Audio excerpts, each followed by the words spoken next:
Significa o quê? Pensar em design centrado no usuário, envolvendo o usuário em todos os momentos do projeto. Significa, sempre que eu fizer alguma coisa, eu vou lá e testo. Eu vou lá e analiso. Eu vou lá e até antes de fazer alguma coisa, eu observo o usuário. E isso implica em fazer diferentes ciclos, ou sequentes ciclos de desenvolvimento, que são as iterações. Então, pensar em design centrado no usuário é pensar de um jeito que, antes de eu ter as minhas ideias, eu vou observar quem é que vai usar aquilo que eu vou fazer. Então, vai muito além daquela coisa, E é por isso que muito diretor de arte, às vezes, não gosta muito quando a gente começa a falar disso, mas antes de você sentar ali e começar a desenhar, olha quem que vai utilizar aquilo que você vai desenhar. Parece a coisa mais boba do mundo, né? Mas muitas vezes, eu diria, grande parte das vezes, quem desenha não olha quem vai usar. É óbvio, né? Antes de você sentar no seu carro, enfiar a chave na ignição e virar ali, muita gente observou como é que seria o melhor jeito de se ligar um carro. E na hora que a gente vai fazer os nossos projetos, a gente se esquece disso e acha que a gente entende direitinho quem que é o usuário. E a coisa não é bem assim. Vamos entender quem é o usuário, o que é aquilo que eu vou fazer, né? O que é aquilo que eu vou ter que deixar pronto para o usuário executar. Que tarefa que eu espero que ele vai executar. Então eu entendo o usuário, entendo da tarefa, entendo do sistema, e aí sim eu vou propor uma solução de design e vou executar iterações, que são os ciclos. Eu tenho a ideia, elaboro um protótipo, testo e valido. Se alguma coisa deu errado, vamos retomar. Passo o processo de novo, até que eu tenha uma solução pronta para ser disponibilizada. Parece bobeira, mas se eu perguntar aqui, poucos fazem isso. A gente tem aquela ideia de, e é uma coisa meio... Quando eu falo a gente, eu falo eu também. Quando a gente vai fazer alguma coisa, a gente acha que o usuário vai se comportar de um jeito muito esperado e que eu já sei como é que é. Porque, peraí, eu não estou aqui à toa. Mas não é bem assim, né? A gente espera que o usuário não vai ter determinada necessidade e tem um determinado comportamento na hora de produzir. E na hora dele usar, a coisa não se dá da maneira mais satisfatória possível. Então, fazer design centrado no usuário envolve nestas observaçõezinhas aí.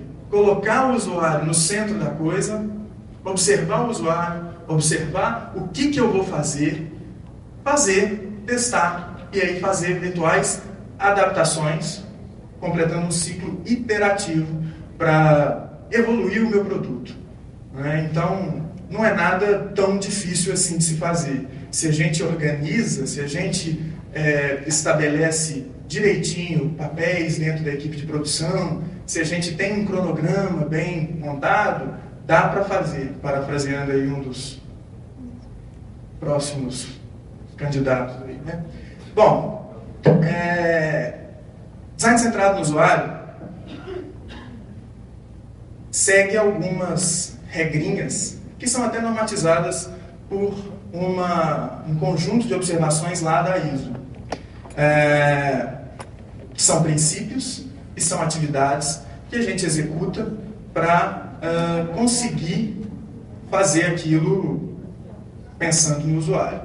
Então, princípios de design centrado no usuário, repito, envolvimento ativo dos usuários. O envolvimento ativo não é só eu ir lá ou não necessariamente implica em eu perguntar para o usuário o que ele quer. Tá? Isso é uma coisa que eu faço questão de deixar bastante claro para vocês e para quem quiser, que quando eu falo em envolver ativamente os usuários, eu não estou falando em, eu vou fazer um sistema, por exemplo, vamos pensar agora no fim de semana que vem, né? Alguma coisa que alguns de vocês tiveram que lidar há alguns meses. Nós vamos fazer um hot site para o Dia das Crianças de algum cliente, vamos supor, algum varejista. Então, são crianças, aí necessariamente eu vou ter que fazer uma animaçãozinha, fazer não sei o que, não sei o que, não sei o que. Vou lá e pergunto para a criança, e aí, o que você quer? Não, eu não vou perguntar para a criança, e aí, o que você quer? O envolvimento ativo do usuário vamos trazer a criança, ou vamos até onde a criança está? e vamos observar o comportamento da criança. Que criança que é essa que a gente está querendo, ou para quem a gente está querendo fazer isso? O que essa criança faz? O que essa criança gosta? O que ela assiste? O que ela come? O que ela consome? O que ela lê? O que ela não lê? Então, a gente descobrindo esse tipo de coisa, e esse que é o envolvimento, ele vai participar de alguns procedimentos, algumas técnicas, para a gente descobrir o que eu posso fazer que vai agradar essa criança. É bem próximo, a gente vai ver daqui a pouquinho, do que a gente faz com o marketing. Por isso que não é estranho a gente imaginar, o que você está fazendo aí se você é mestre em marketing? Design centrado no usuário é marketing. Por mais que a gente relute e pense que não, mas porque se a gente olhar a atividade núcleo do marketing é satisfazer necessidades. A gente quer o iPhone porque ele foi posicionado e foi construído de um jeito que fez com que a gente quisesse aquele raio daquele dispositivo. Tanto na sua forma, quanto no seu posicionamento, quanto nos desejos evocados pela sua aparição. Isso tudo foi pensado, centrado em um público específico, que eu acredito que muitos aqui se encaixam nesse perfil. Então, você quer aquilo, não é só porque ele é super fácil de usar, porque tem um monte de outros celulares que são super fáceis de usar. Não é só porque tem uma câmera, porque tem um monte de outros que tem uma câmera. Não é só porque... Não, é tudo junto que foi feito justamente para suprir uma necessidade que você nem sabia que você tinha, mas que você acaba tendo. Então, envolver o usuário ativamente é colocá-lo dentro do processo de desenvolvimento, não perguntando para ele, e aí, o que você quer? Quando eu pergunto para o usuário, e aí, o que você quer? Às vezes ele não sabe me dizer, muitas das vezes ele não sabe me dizer.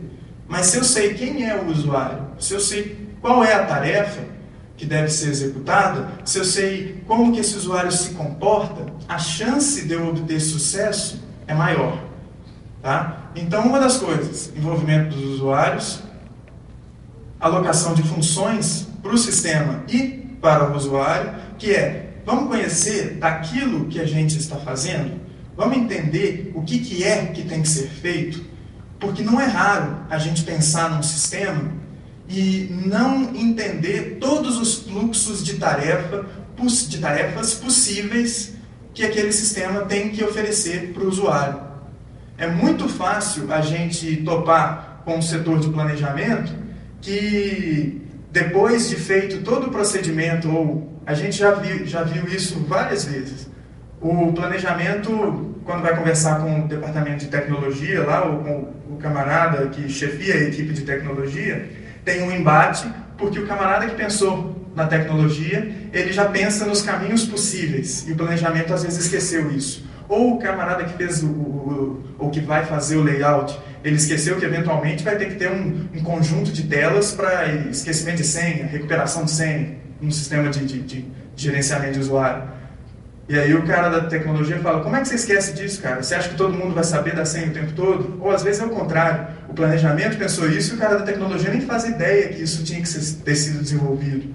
Então, conhecer de todo o procedimento, ou de todos os procedimentos, conhecer do usuário e fazer as iterações nas soluções de design. Isso é muito importante para a gente, porque a gente não pode se dar por satisfeito com a primeira coisa que a gente faz.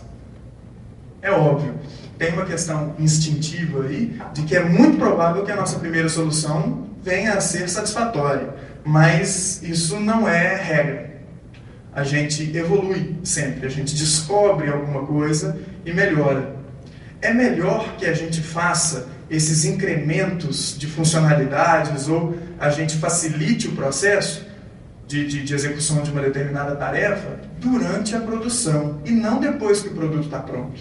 Por mais que a moda seja colocar um selinho PETA em qualquer que seja a coisa que você coloque no ar, aquilo ali já deve ter passado por algumas iterações para que não existam muitas falhas, para que as falhas sejam menores. Porque a gente sabe, se algo começa a dar muito erro, a gente começa a pensar em não usar mais aquilo, né? E com aquilo que a gente se envolve todos os dias, que é muito fácil de ser trocado, é um prejuízo danado eu fazer algo que não dá certo e que os meus usuários vão para outro lugar. Então, é bem importante que a gente faça essas iterações antes de lançar o produto, antes de disponibilizar para o cliente, para que na hora que chegue lá o cliente utiliza, a gente já previu alguns dos caminhos que poderiam ter falha e por aí vai. Então, pensar em design centrado no usuário é pensar nisso, e pensar nisso envolve pessoas diferentes, porque eu preciso de visões diferentes, eu preciso de interpretações diferentes àquilo que eu faço. Porque se todo mundo pensar igual, eu vou ter um probleminha potencial aí. Quem acompanha as discussões de web e de design centrado no usuário, viu o pessoal da 37 Signals aí, que faz o Basecamp, que faz alguns produtos bem interessantes, que eles se envolveram numa confusãozinha há alguns meses, quando eles disseram: a gente não faz muita pesquisa com o usuário, não, porque a gente é o usuário daquilo que a gente faz. Ué, pera lá, né? Se você é o usuário daquilo que você faz, então não põe para ninguém usar aquilo que você faz. Faz para você e fica quieto. Agora, se você vai colocar para outras pessoas utilizarem, é o que o Donald Norman bem que brigou com eles, teste com usuários. Porque nem todo mundo pensa igual a você. Não é porque você usa aquilo que você faz que todo mundo vai se comportar igual a você. Então a gente tem que um pouquinho baixar a nossa bola e achar que a gente conhece o usuário que vai usar aquilo que a gente está fazendo, e a gente deve desprezar essas considerações ou desprezar suas características. De jeito nenhum.